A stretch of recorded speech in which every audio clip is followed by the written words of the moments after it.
After passing through the entrance, we see someone crushing a spider to death. One of the Sangoon Guild one, whom was displeased by the spider's blood splitting on his foot. Another, seeing the rate re-spiders were increasing instead of decreasing after every wave knew this continued, they will all die. The guy turned, telling his guild member if he was at the briefing, because not only does the spider web act as a network channel among them, but also as a trap to its enemies. But the advantage is that they cab burn them easily. Another asked his member if it's true due to the words said were from our protagonist, and asked if they could really trust him, in which Yu Damduk, annoyed, told them that Ji could hear them, despite them trying to whisper. Walking away, peeking ahead with sweat dripping down, seeing the path ahead fill with spider webs, recalling this was their room. He had placed countless spider eggs all over the place. Despite I know those fucking anarchidas are hiding, I can just barbecue them all at once. The Nangang Guild members looking ahead saw the huge spiders asking they should burn them up.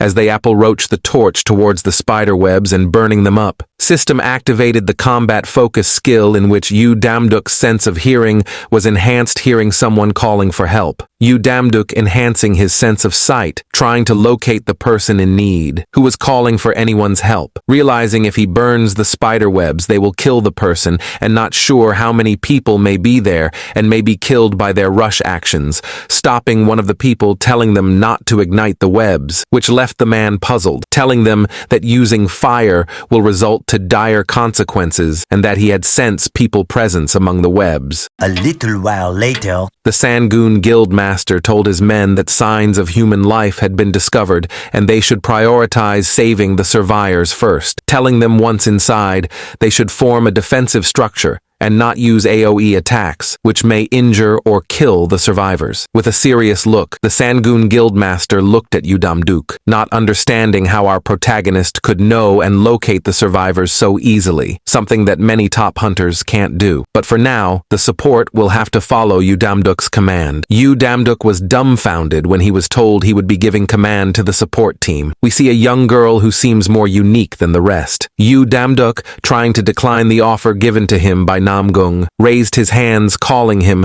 but was interrupted by a soft, gentle sound calling his name. Turning to see the mysterious girl extending her hand in gratitude, she told Yu Damduk that she was grateful for him guiding them to that place unscathed and with no injuries, and asked our protagonist to please guide them well. Yu Damduk just looked at her for a while, trying to comprehend who she might be. Unable to do so, he greeted her, telling her that he would indeed try his best to guide them. She told Yu Damduk not to worry, to which Yu Damduk asked what she meant. She replied that he needed to command them and not to worry about anything because the rest would be handled by the support team. Damduk is asking if it will truly be as simple as she says it will be, to which she answered that it will be simple and asked if Yu Damduk was about to use a weapon. Yu Damduk tells her that she has never used a weapon before, and the girl just looked at Yu Damduk with suspicion. She then turns, leaving, and tells the protagonist that it would be nice for him to at least carry a sword because it suits him best. "I'll be on my way. Take care," she said, waltzing away, while our protagonist just nodded at her. Yu Damduk tried to understand what her motives were, which made him wonder when he had mentioned his name to her. Everyone was already in position, about to enter, calling out to our protagonist if he was ready.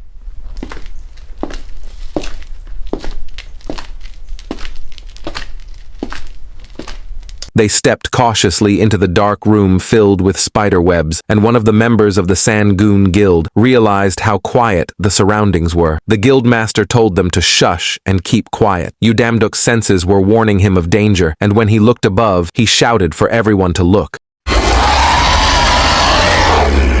They saw huge, humanoid spiders above them, filled with bloodthirst. This caught one of the guild members off guard, who cried out for help. Namgung, the guildmaster, swiftly approached his underling, calling for help. With swift and precise slashes from his double axe, he quickly dispatched the spider, telling them not to be flustered and that they should just follow the plan. Yu Damduk told them to go into a defensive formation and also to watch out for the spider's paralytic venom, calling for support to follow them. Activating his combat focus focus heightened his senses, making his vision very sharp and extended as he turned around, following his energy, in which they finally found the place where the survivors were, and they were wrapped in cocoons, in which he called out for the rest to come, cause he had found the survivors. The supports swiftly took their knives and began to free the survivors from the cocoons, asking one if the rescued survivors of he could move in his own.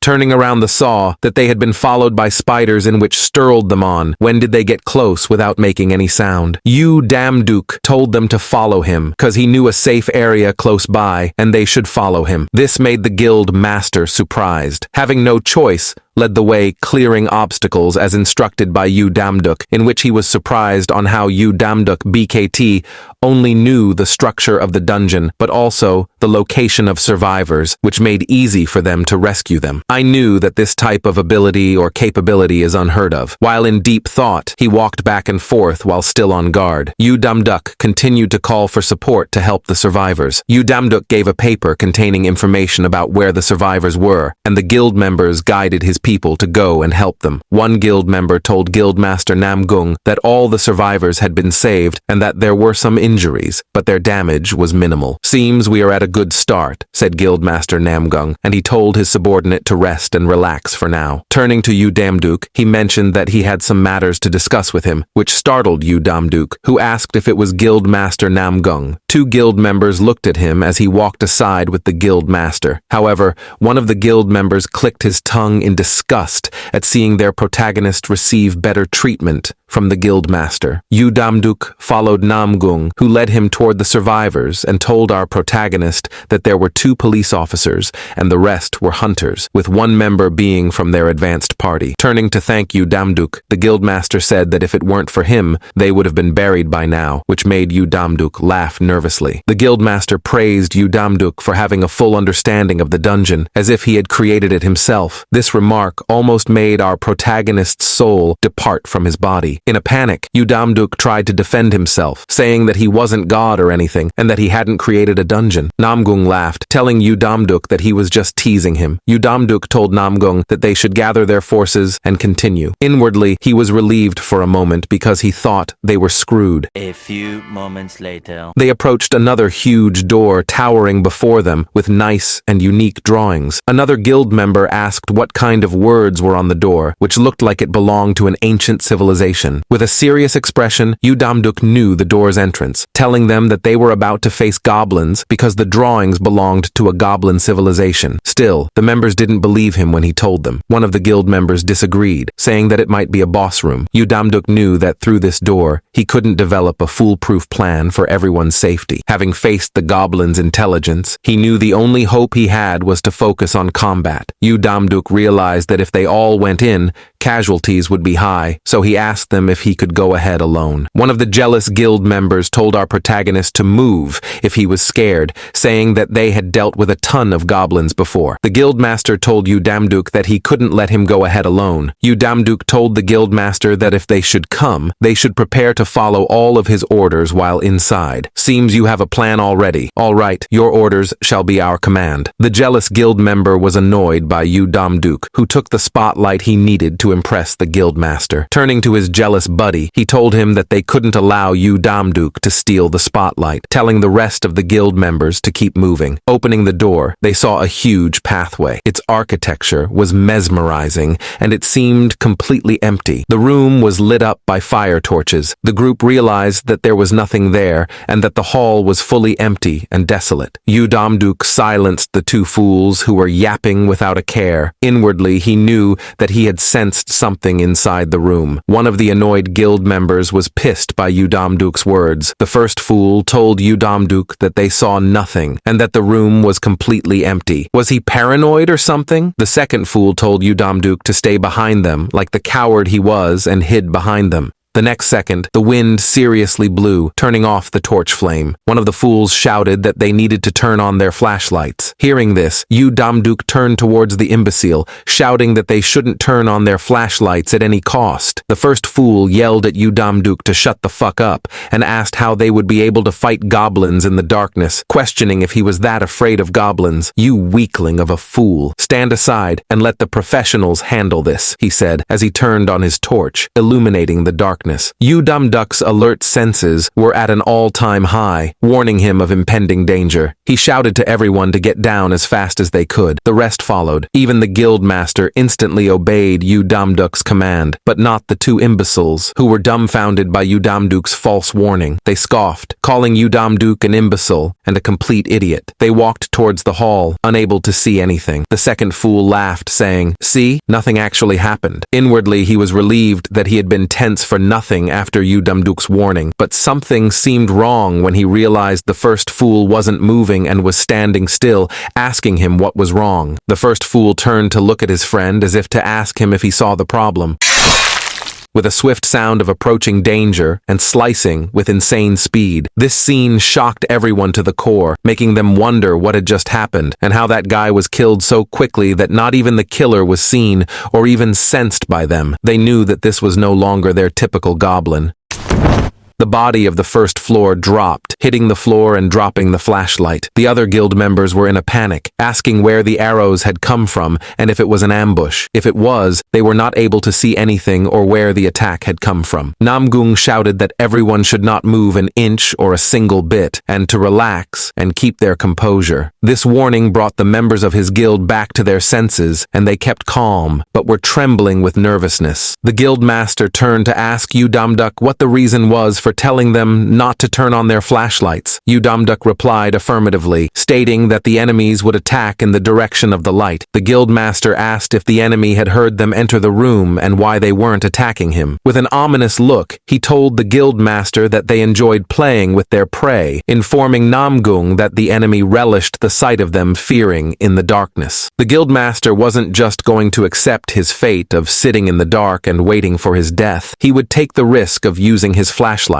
sustaining little damage but able to take down his enemies. Yu Damduk suggested that they could find a way to fight without being able to see their enemies. Is this nigga serious? "How is that even possible?" asked the guildmaster, to which Yu Damduk replied to leave it to him as he heightened his sense of vision. He casually stood and began taking slow but precise steps forward. He told everyone that even though they felt nervous and couldn't see anything, he would do everything in his power. Until then, he needed them to not move or make a single sound. Taking deep breaths, Yu Damduk closed his eyes to concentrate and remember the sensation he felt while in deep concentration, activating his combat focus skill. He felt the structure and his surroundings so clearly and vividly that it was almost better than actually seeing. When he sensed a goblin jumping towards him, activating his movement speed, Yu Damduk turned around at terrifying speed. The sounds of fighting in the background and the godlike speed moving beside them caused the wind to blow, surprising the second fool and the guildmaster, who was astonished at how Yu Damduk could fight in pitch darkness and with such speed. Despite not seeing, he could feel a presence beside him moving so quickly that he was unable to keep up with the sounds, experiencing a sound delay. Still in a daze, he heard Yu Damduk telling them that they could now move and turn on the lights. When they did so, they saw Yu Damduk holding a goblin, and beside him were dozens of them lying on the ground dead. The goblin was beaten up to the point of crying, but Yu Damduk wasn't going to show mercy and instantly snapped the goblin's neck. Walking away, the second fool couldn't believe how Yu Damduk was able to accomplish such a feat, making him wonder what kind of tricks Yu Damduk used to kill the goblins. The fool was annoyed, thinking that if he had time, he could have dealt with the situation much easier, and saw Yu Damduk as his stepping stone towards impressing him. The guildmaster excitedly told Yu Damduk that he was impressed by his speed and talent. Never in his lifetime had he ever met anyone who could match his skills. Yu Damduk laughed it off inwardly, saying that even he didn't know he could move like that, and that when danger kicked in, his body moved and reacted on its own. He asked the guildmaster if they could continue. They approached a another huge door, but this one wasn't like the normal ones they had faced before, because this type of door was big and instantly huge. Someone asked what he thought was behind it, to which Yu Damduk agreed, saying that this was indeed the last point in the labyrinth and that this was truly the boss room.